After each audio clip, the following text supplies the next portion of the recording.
ہاں اگر کسی نے آپ کو اجازت دے رکھی ہو کہ میرے گھر میں آتے وقت تمہیں کسی سے اجازت لینے کی ضرورت نہیں ہے تو پھر آپ کو کوئی پکڑ نہیں ہوگی، پھر آپ جا سکتے ہیں۔ نمبر 2 ہے وَإِنْ قِيلَ لَكُمُ ارْجِعُوا فَارْجِعُوا، یعنی اگر تمہیں واپس جانے کے لیے کہا جائے تو واپس چلے جاؤ، غصہ نہیں کرنا، تنگی محسوس نہیں کرنی، بے عزتی محسوس نہیں کرنی، کیونکہ گھر والے نے تمہارا کوئی ایسا حق نہیں روکا جو اس پر واجب ہو، وہ اجازت کا اختیار رکھتا ہے، چاہے دے چاہے نہ دے، اس لیے انہیں برا بھلا نہیں کہنا۔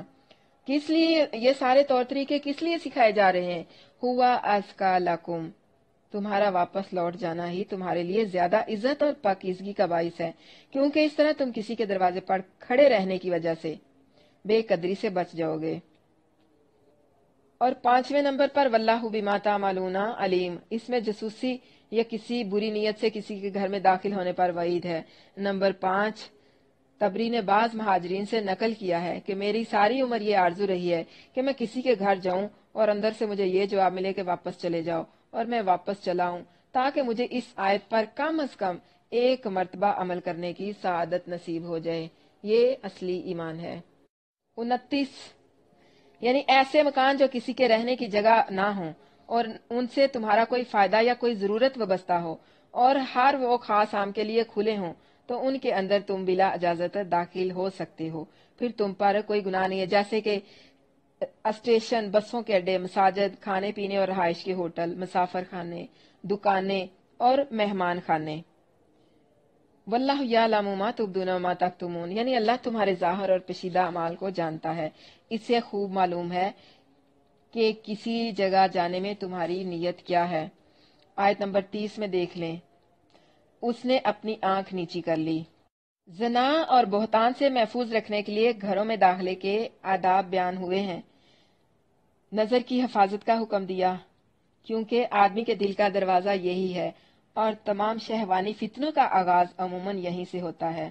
لا تتبعوا خطوات الشیطان اور لا تدخلوا بیوتا غیر بیوتکم، یہاں رسول اللہ صلی اللہ علیہ وسلم کو مخاطب کر کے فرمایا، مومن مردوں سے کہہ دو۔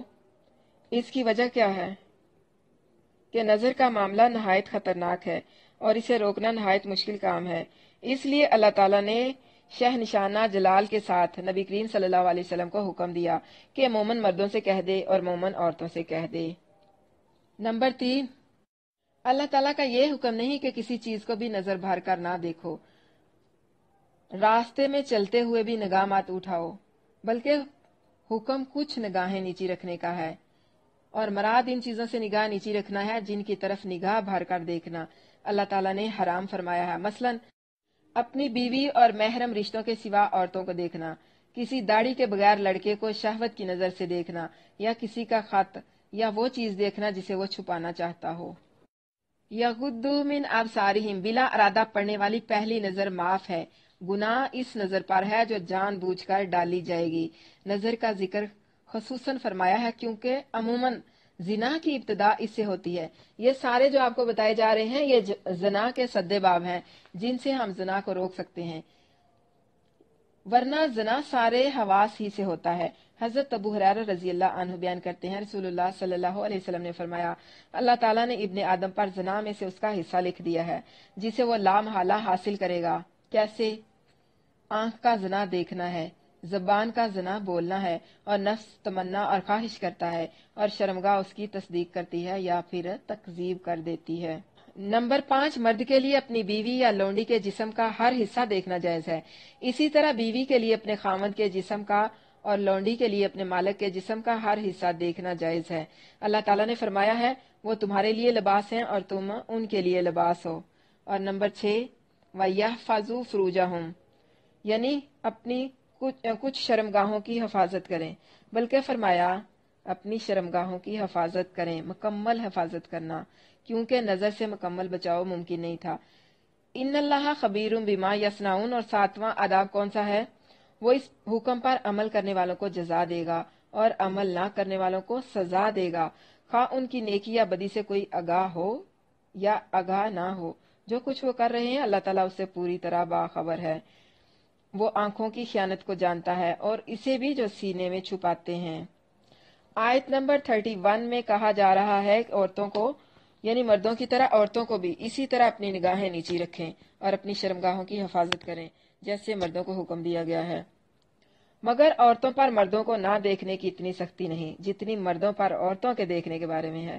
حضرت عائشہ رضی اللہ عنہا فرماتی ہیں، میں نے دیکھا رسول اللہ صلی اللہ علیہ وسلم کو آپ اپنی چادر کے ساتھ مجھے پردے میں لیے ہوئے تھے اور میں حبشیوں کو دیکھ رہی تھی اور وہ برچھیوں کے ساتھ کھیل رہے تھے، یہاں تک کہ میں ہی اکتا جاتی تو میں ایک نو عمر لڑکی کا اندازہ کر لو جو کھیل دیکھنے کی شوقین ہو۔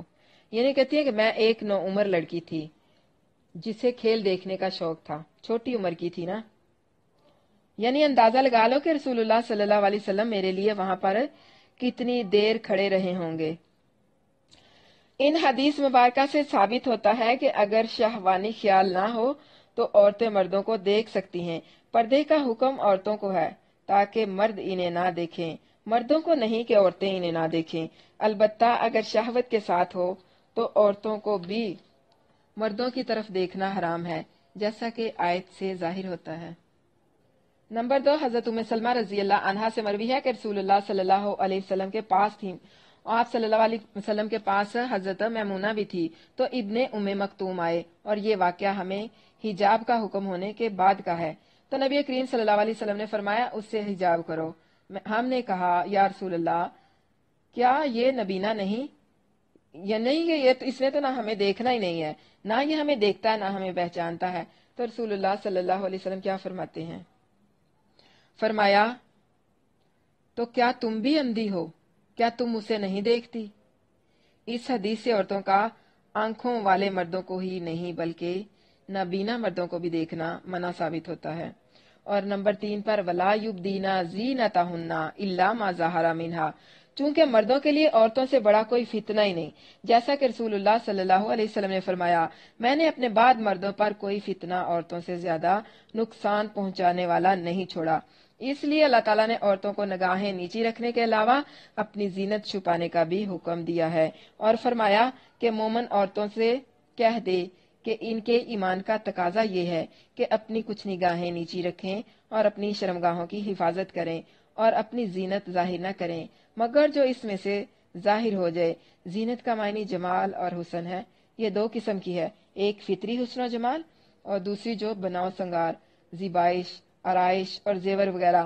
یعنی بعض لوگوں کی عادت ہوتی ہے خواتین کی پاؤں میں پازیبیں پہن کر پاؤں کو زمین پر زور سے مار کر چلتی ہیں تاکہ کھنک کی آواز آئے، اور بعض کا مقصد اس سے دوسروں کو اپنی طرف متوجہ کرنا بھی ہوتا ہے، تو اس سے بھی منع کیا گیا ہے۔ اس کے علاوہ وہ لوگ جن کے سامنے ہمیں چہرہ کھول کر بیٹھنے کی اجازت ہے وہ کون سے محرم ہیں؟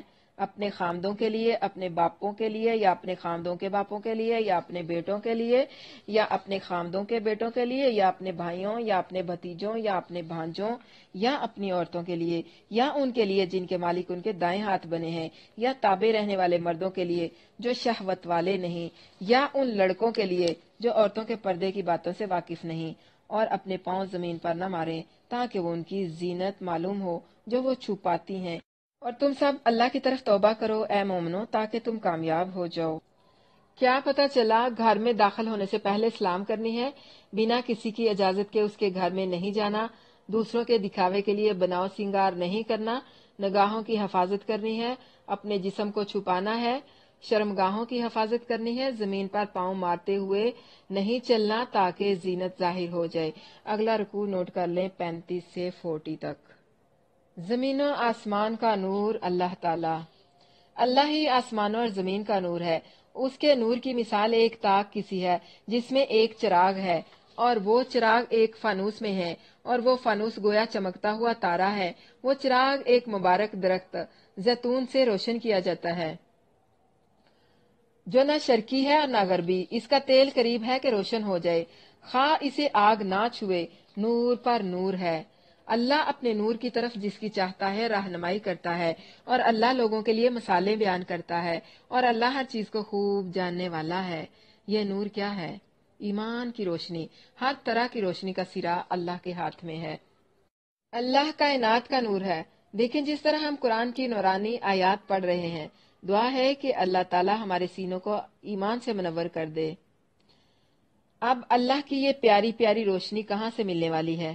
کہاں سے ملے گی؟ ایمان والوں کے سینے سے۔ اور ایمان والے کہاں ملیں گے؟ اللہ کے گھروں میں۔ کیسے؟ ان عظیم گھروں میں جن کے بارے میں اللہ نے حکم دیا ہے کہ وہ بلند کیے جائیں اور ان میں اس کا نام یاد کیا جائے، اس کی تسبیح بیان کرتے ہیں۔ ان میں صبح و شام اور بڑی شان والے مرد جنہیں اللہ کے ذکر سے اور نماز قائم کرنے اور زکوٰۃ دینے سے نہ کوئی تجارت غافل کرتی ہے اور نہ کوئی خرید و فروخت۔ وہ اس دن سے ڈرتے ہیں جس دن میں دل اور آنکھیں الٹ جائیں گی، اس ارادے سے کہ تاکہ اللہ انہیں اس کا بہترین بدلہ دے جو انہوں نے کیا، اور انہیں اپنے فضل سے زیادہ دے، اور اللہ جسے چاہتا ہے بے حساب دیتا ہے۔ اور وہ لوگ جنہوں نے کفر کیا ان کے اعمال کسی چٹیل میدان میں ایک سراب کی طرح۔ ایمان والوں کی بات جب وہ اللہ اور اس کے رسول کی طرف بلائے جائیں تاکہ وہ ان کے درمیان فیصلہ کریں، اس کے سوا نہیں ہوتی کہ وہ کہتے ہیں ہم نے سنا اور ہم نے اطاعت کی اور یہی لوگ فلاح پانے والے ہیں۔ اور جو شخص اللہ اور اس کے رسول کی اطاعت کرے اور اللہ سے ڈرے اور اس سے بچے تو یہی لوگ مراد پانے والے ہیں۔ اور انہوں نے اللہ کی قسمیں کھائیں، اپنی پختہ قسمیں، کہ اگر واقعی تو انہیں حکم دے تو وہ ہر صورت ضرور نکلیں گے۔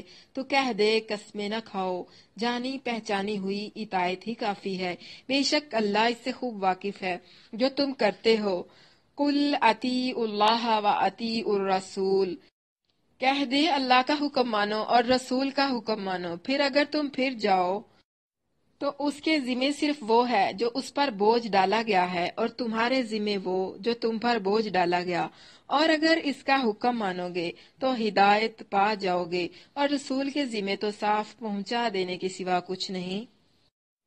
اللہ نے ہی ان لوگوں سے جو تم میں سے ایمان لائے اور انہوں نے نیک اعمال کیے وعدہ کیا ہے کہ وہ انہیں زمین میں ضرور جانشین بنائے گا، جس طرح ان لوگوں کو جانشین بنایا جو ان سے پہلے تھے، اور ان کے لیے ان کے اس دین کو ضرور ہی اقتدار دے گا جسے اس نے ان کے لیے پسند کیا ہے، اور ہر صورت انہیں ان کے خوف کے بعد بدل کر امن دے گا۔ وہ میری عبادت کریں گے، میرے ساتھ کسی چیز کو شریک نہ ٹھہرائیں گے، اور جس نے اس کے بعد کفر کیا تو یہی لوگ نافرمان ہیں۔ اور نماز قائم کرو اور زکوٰۃ ادا کرو اور رسول کا حکم مانو تاکہ تم رحم کیے جاؤ۔ تو ان لوگوں کو جنہوں نے کفر کیا ہرگز گمان نہ کر کہ وہ زمین میں عاجز کرنے والے ہیں، اور ان کا ٹھکانہ آگ ہے، اور بلا شبہ وہ بری لوٹ کر جانے کی جگہ ہے۔ مشرکین عام طور پر ہمیشہ تعداد اور قوت میں زیادہ رہے ہیں۔ رسول اللہ صلی اللہ علیہ وسلم کے زمانے میں بھی یہی حال تھا کہ مسلمان کمزور تھے، ان سے خوفزدہ رہتے تھے، تو ایسے حالات میں ان کے لیے خلافت کا وعدہ عجیب اور ناممکن سی بات نظر آتا تھا۔ اس لیے فرمایا کہ کافروں کے متعلق یہ گمان ہرگز نہ کریں کہ وہ اللہ کو مقابلے میں عاجز کر دیں گے۔ یہ لوگ جتنی زیادہ تعداد اور قوت میں ہوں، جتنی زیادہ چال بازیاں کر لیں، فوجیں اکٹھی کر لیں، مقابلہ ان کا اللہ تعالیٰ سے ہے، اور اللہ تعالیٰ کو یہ لوگ کسی صورت مقابلے میں عاجز نہیں کر سکتے۔ کعب رضی اللہ عنہ کا شعر ہے، سہینہ قریش نے ارادہ کیا کہ اپنے رب سے مقابلے میں غالب آئیں، مگر اس زبردست غالب کا مقابلہ کرنے والا تو ہر صورت مغلوب ہی ہوگا۔ یہ حال تو دنیا میں ہوگا، اور آخری مقام ان کا جہنم ہے، اور وہ لوٹ کر جانے کی بری جگہ ہے۔ تو کیا معلوم ہوا؟ زمین میں موجود کوئی بھی چیز اللہ کو عاجز نہیں کر سکتی۔ اللہ اور اس کے رسول کی اطاعت کرنی ہے، قسمیں نہیں کھانی۔ ہدایت صرف اللہ کے ہاتھ میں ہے۔ جہاں اللہ کی اطاعت کا حکم ہوگا بے اختیار کہہ دینا ہے، سمعنا و اطعنا، ہم نے سنا اور ہم نے مان لیا ہے۔ دین کی بنیادوں کو مضبوط کرنا ہے، اس بات کا پختہ یقین رکھنا ہے کہ اہل حق اور اہل ایمان ہی غالب ہوں گے۔ اب آگے اس کے مزید کچھ احکام ہیں ایک گھر میں رہتے ہوئے اس کے ادب و آداب۔ پہلی آیات میں دوسروں کے گھروں میں جانے کے بارے میں بات ہوئی تھی، اب اپنے گھروں کے اندر کے جو آداب ہیں ان کی بات کی جا رہی ہے۔ اگلا رکوع نوٹ کر لیں، 58 سے 61، 58 سے 61، گھروں کے اندر رہنے کے آداب۔ اے لوگوں جو ایمان لائے ہو، لازم ہے کہ تم سے اجازت طلب کریں وہ لوگ جن کے مالک تمہارے دائیں ہاتھ ہوئے، اور وہ بھی جو تم میں سے بلوغت کو نہیں پہنچے، 3 بار فجر کی نماز سے پہلے اور جس وقت تم دوپہر کو اپنے کپڑے اتار دیتے ہو اور عشاء کی نماز کے بعد، یہ 3 تمہارے لیے پردے کے وقت ہیں۔ ان کے بعد نہ تم پر کوئی گناہ ہے اور نہ ان پر، تم پر کثرت سے چکر لگانے والے ہیں، تمہارے بعض پر۔ اسی طرح اللہ تمہارے لیے آیات کھول کر بیان کرتا ہے، اور اللہ خوب جاننے والا، کمال حکمت والا ہے۔ یا ایھا الذین آمنوا لیستأذنکم الذین ملکت ایمانکم، یہاں سے پھر انہی احکام کی تکمیل کا سلسلہ شروع ہو گیا ہے جو آیت نمبر 34 تک بیان ہوا۔ اس آیت میں ان لوگوں کا ذکر فرمایا جنہیں گھر میں داخلے کے لیے اجازت کی ضرورت نہیں، اور یہ بھی کہ 3 وقتوں میں انہیں بھی اجازت لینا پڑے گی۔ یہ 2 قسم کے لوگ ہیں، آدمی کے لونڈی اور غلام اور نابالغ بچے۔ انہیں داخلے کے لیے اجازت کی ضرورت نہیں، کیونکہ گھروں میں ان کا آنا جانا کثرت سے ہوتا ہے، اور ان پر اجازت کی پابندی لگانے سے دشواری اور تنگی پیدا ہوتی ہے۔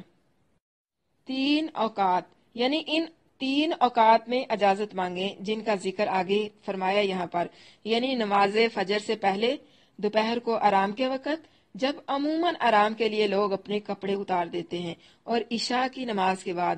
یہ تینوں وقت جو ہیں پردے کے وقت ہیں۔ ان وقتوں میں آدمی ایسی حالت میں بھی ہوتا ہے کہ جس پر کسی کا بھی مطلع ہونا درست نہیں۔